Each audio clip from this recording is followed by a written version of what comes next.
Hey everybody, Sarah here from the TVA, and I'm going to show you how I make rolled sugar cookies. So this recipe can be found in last Christmas or last winter edition of Lifeline, so Lifeline's Winter 2019, but I'll also share it at the end of the video. And basically it makes a whole bunch of rolled sugar cookies. You need some cookie cutters, or if you don't have cookie cutters, it's the top of a glass.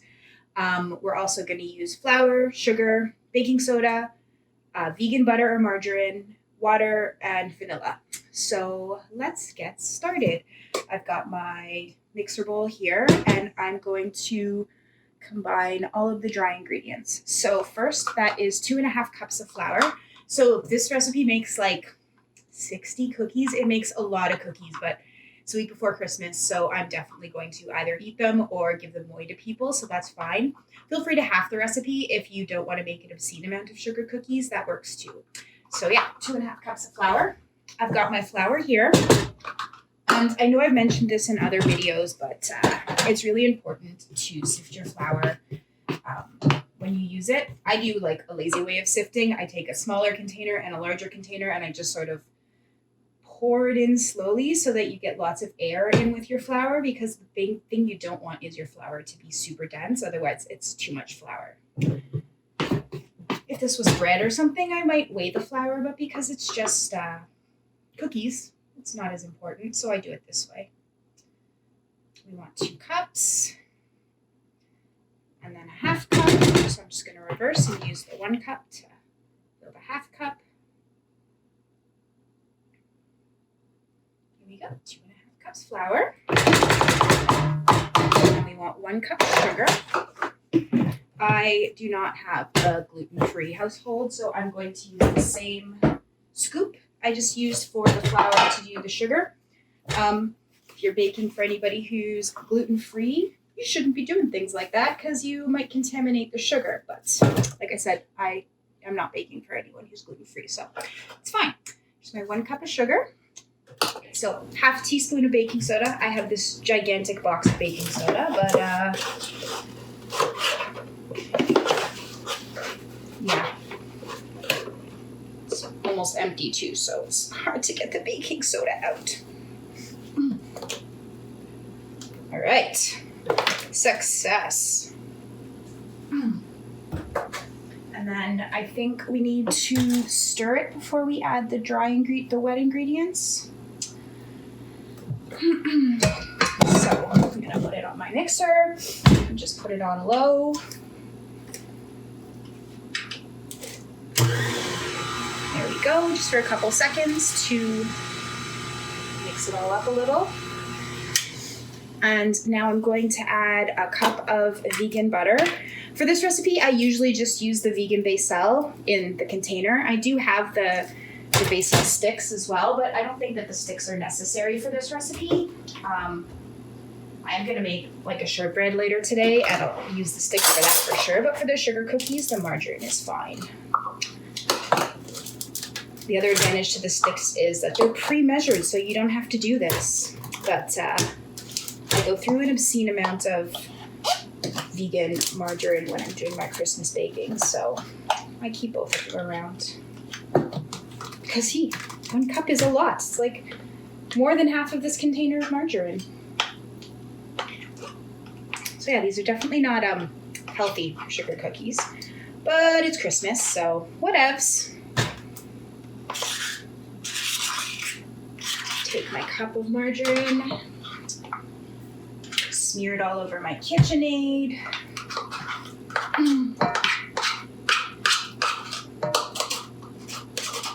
Scoop it all in there.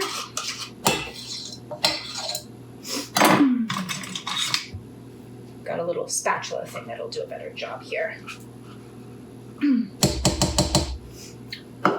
And now I want to add 2 teaspoons of vanilla. I just play fast and loose with vanilla, so there we go. That was 2 teaspoons. And now what you want to do is you want to mix it until it's just combined. So there is water in this recipe, and that's just basically to help it form. So I'm going to turn it on. Not that high. and I'm just gonna pour a little bit of water in until so it should really resemble like wet sand, basically. You don't want it to be too wet because it's gonna be really hard to roll out. So just pour a little more water in, and you don't want to overmix it either. So turn it up for a sec. There, that's probably good. So what we've got here is just like a very crumbly cookie dough. And now it needs to chill for a while before it gets rolled out. So what I usually do is put it in one of my glass sandwich containers, which I don't seem to have any of today, of course. Oh, here's one.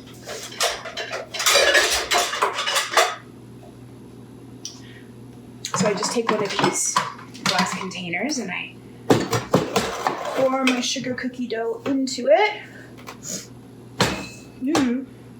Press it down.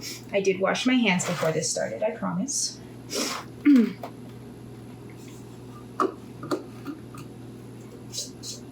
I'm just gonna scrape the rest of it out the bowl. And then I'm gonna let this chill for about an hour in the fridge, and then I'll come back and roll it out and we can see how to make the formed rolled cookies. Also, at this point, you can leave the dough for a couple days in the fridge to chill. So if you have a couple of minutes in the morning to put your dough together and you want to make your cookies in the evening after work, that's another option. Just stick them in the fridge and get to it when you get home. So yeah, I'm going to take my container that is full of cookie dough and put it in the fridge, and we'll see you guys in about an hour.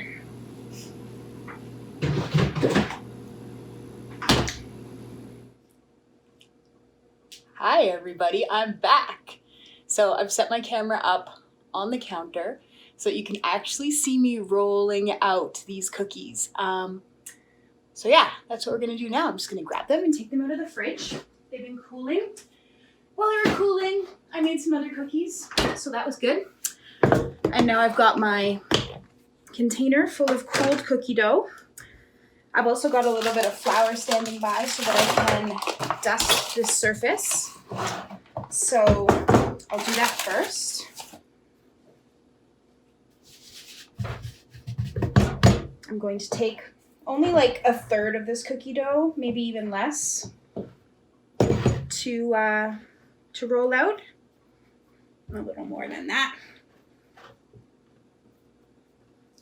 Oof, there's just some margarine at the top here. Yuck. Ain't that much. That's good. Just make sure it's nice and firm, which it is. And spread my flour out, and I'm going to put it in the middle. I've made these sugar cookies a lot, and I've learned through trial and error that the best thing to do is to use some wax paper between your rolling pin and the cookie dough. So put the cookie dough down, get my wax paper, put it on top, and then I get my rolling pin and I roll it out. So you want it to be pretty thin, probably like, I don't know thin measurements, but you want it to be pretty thin. This is going to be like a dainty cookie. So, and even all the way across. Pull the wax paper off. And I've got a variety of cookie cutters here. I've got stars, I've got Christmas trees, and I've got snowflakes. So I usually do like one whole baking sheet full of the same shape, just because it makes it easier. And my favorite to do are the Christmas trees because they are so easy to stack on the parchment paper. You can fit so many. Also, like, I just want to point out how cool it is that my sink fits a baking sheet perfectly.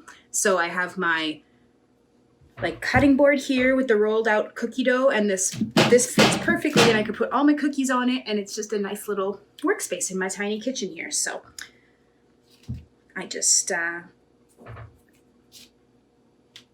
try to fit as many cookies onto this little area as possible because it reduces the amount of time you have to roll. And every time you roll, your dough gets a little drier because it's absorbing a little more of the flour from the cutting board. Now the hardest part is getting these cookies off in one piece. I've got this little really thin spatula doohickey, and I use that to sort of pull them off, and then I put them down on my parchment paper. You might break a few, and that's totally cool. If you break a few, you just roll it back up and roll it out for the next batch. And these do not spread very much, so I put them pretty close together when I'm putting them on the baking sheet. Again, so I have to make less batches. See how nicely these trees fit together? They're like little stackable Christmas cookies. Now, I like to ice my Christmas cookies with my sugar cookies rather with icing sugar and water, which I will show you. But if you don't want to ice them, now would be a good time to put like sprinkles on them or chocolate chips or anything that you want to decorate them with. Sprinkles don't stick to these sugar cookies very well. So if you want to use sprinkles, I would recommend either using something really fine like a sugar sprinkle or using something really big that you can push in with your hand before it goes in the oven. So go. More trees.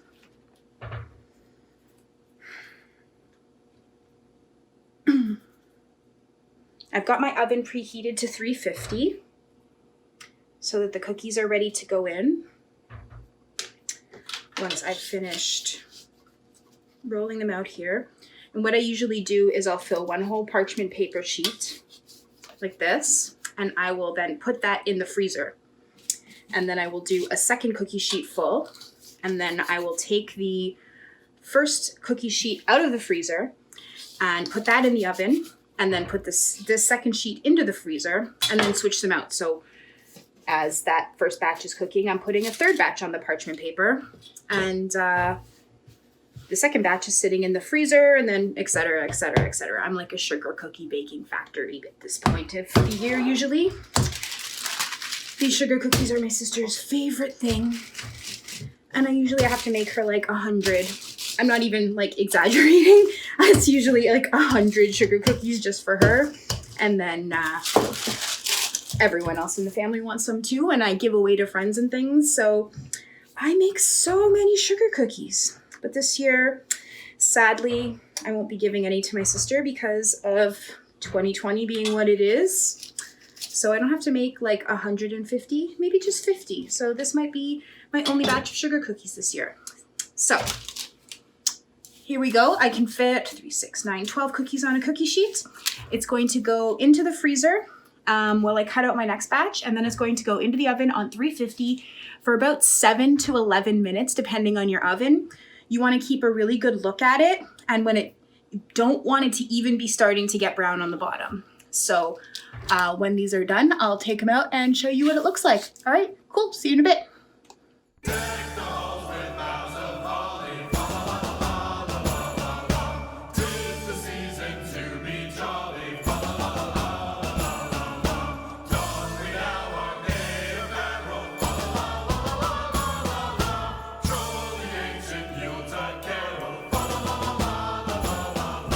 Cookies are ready to come out of the oven. They've been in there about 9 minutes. And as you can see, they're still pretty white. They're just not showing any sign of browning. I'm just looking for my tea towel to take them out. I'm going to try to do this without burning myself. Oh yeah, those are perfect. So they're just keeping their form, but not browning at all. And that is ideally what you want. You can see I'm in a cookie making machine. I've got this parchment paper done. I've got this parchment paper done. That little blob was my leftovers at the end. And then I've got another one in the freezer. So I'm going to cook the rest of these up, and then we'll be back to ice them. Hello, everybody. We are back to ice these cookies. So I made 50 cookies out of that batch of cookie dough we got. There were 50 cookies in that one little crusty thing that was left over that I just ate because it was delicious. And now we're going to ice them. So this is like a royal icing, and it stays really hard. So once this icing dries, you can freeze it, you can stack these cookies, you can do whatever you want. It's really easy to make. All you need is icing sugar, and dye is optional, but I always like to, color my cookies because it's more pretty that way, and some water. So I use these Wilton gel dyes because the gel is not as watery as food coloring, so you need less of it. This stuff is really potent. You only need like a little tiny bit in your icing. The ingredients are just corn syrup, sugar, glycerin, water, erythrosine, cornstarch, tartrazine, agar, sodium citrate, potassium sorbate, and citric acid. So there's no questionable ingredients in here at all. Don't use too much of it because it'll make your icing taste weird. I usually just get it out with a butter knife, but also it gets everywhere, so be very careful with it.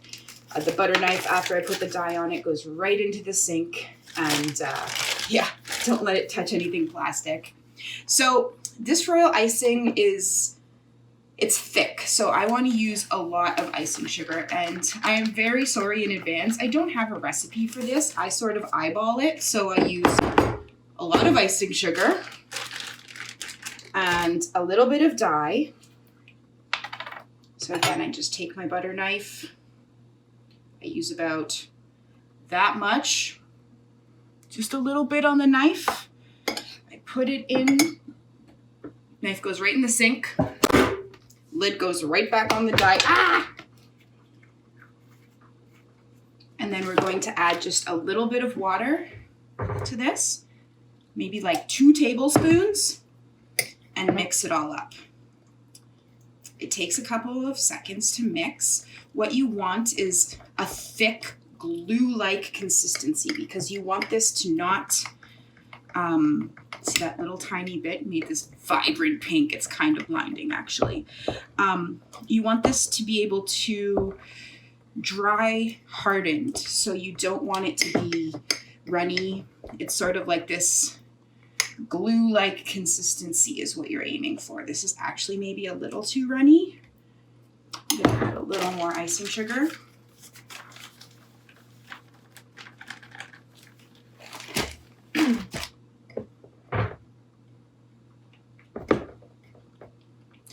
I do this a lot. I'll be like, oh, I need more icing sugar, and then it'll get too thick. It's not mixing enough anymore, and then I'll be like, oh, I need more water, and then I end up with this huge amount of icing. Yeah, story of my life. But it's a really easy recipe, so I don't really feel the need to, figure out a ratio, although maybe I should. So that was actually way too much water. See, I added like a teaspoon of water there, so I'm gonna add just a little tiny bit more. All right, this is looking good now. Ah, yes, it's nice and thick. It should give your spoon some resistance. It should, nice and thick here. It still runs off my spoon because I do want it to be runny, but I don't want it to be liquid. So yeah, glue. It's a good way to describe it. And then, ooh, I spilled a little bit of dye there, so I'm just gonna clean that up because if it sits, it will dye the counter. Here we go. I'm going to pour my dye into a Ziploc bag. I have piping bags, and I could use piping bags, but I'm trying to do this as simple as possible, so this is something anyone can do at home.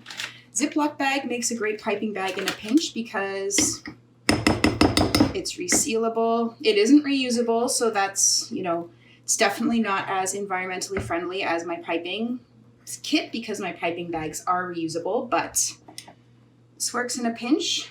Just pour all of my icing into this Ziploc bag.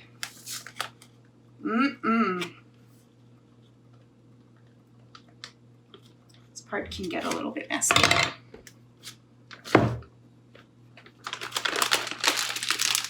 Find a few turn a little collar on the bag and sort of plop it down. It works better. I don't know if you could hear my cat screaming in the background. She's very upset that I'm not making icing for her. Arg.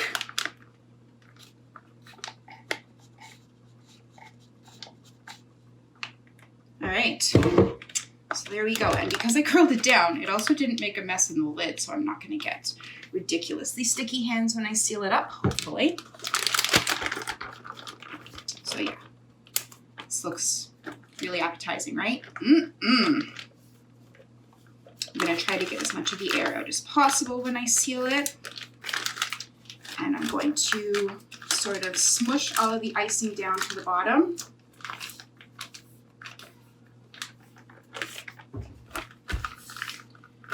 It's super appetizing, I know. But it's gonna be delicious.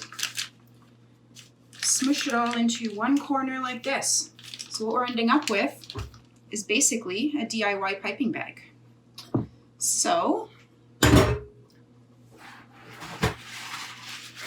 again, this is all optional. You do not have to ice your cookies at all. I find that it just makes them taste a little bit sweeter and look a little prettier, and I really like doing it.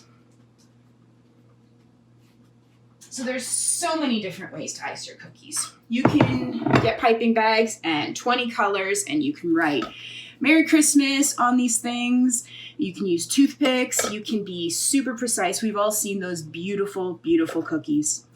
I'm not going to do that because I really am doing this for the taste. I want it to be delicious. So I'm going to cut a teeny tiny hole in the tip of my piping bag. Teeny tiny hole, and I'm just going to do this all the way around. Put your cookies close together, and yeah, there we go. It's attractive. It was simple. I've got 50 cookies to do, and I don't want to spend an hour and a half doing them. I have done that before. So I'm just gonna, put some icing on these cookies. The great thing about this is it's also not putting a ton of icing on the cookies, because you saw how much icing sugar I used in this, right? So you want every cookie to have a little bit of icing, but but not so much that it's overpowering. So there we go. I'm going to do the last cookie sheet.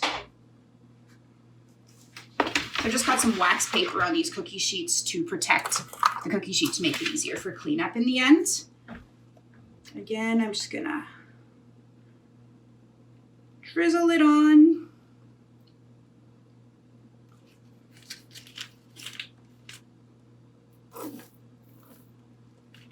Ooh, and I had just enough icing. I'm good. And there we go. We've got some pretty, I don't know why I went with pink. It's not very festive, but it was the first color I pulled out. Some pretty iced cookies, and that took me under 10 minutes. Not bad. So this is what we ended up with. We've got some really cool frosted cookies. Individually, they just look like just a little bit of icing. Actually, it kind of even looks like decorations. And it takes a long time to harden, so I'm going to leave these out for most of the day. It'll probably harden in about 6 to 8 hours, at which point I'll put it in a Tupperware container and stick it in the freezer. And then I will dish them out over Christmas. So as I'm giving them away, I'll take them out of the freezer, take 10 out and give them to somebody, and keep the rest of them in the freezer. And that's how I dish out my Christmas cookies over the year. Or not the year, the week. So I hope you enjoyed this cooking demo. As you can see, it was really simple. Just some water and some dye in a Ziploc bag. Anybody can decorate cookies like that. If you wanted to, you could add some peppermint extract, some lemon extract, anything you wanted to that icing instead of water even, to make it taste a little different. I just wanted the sugar. And yeah, they're great Christmas cookies. So thanks everybody for watching my cooking demo on sugar cookies. I hope you watch all of the other demos that are coming up in the Veg Holiday Market. We've got a lot of great things that you can learn to bake and talks on mental health and all kinds of stuff. Still a little bit left to go to the food crawl and order stuff from the online guide, so make sure you do that too. And if you want to join TVA, you can visit veg.ca/join. You can become a member, make a donation. It's the end of the year. I know a lot of people are thinking about doing that at this time of year, and we'd really appreciate it. So from all of us at TVA, have a wonderful rest of 2020, and we will see you in the new year. Thanks. Bye, everybody.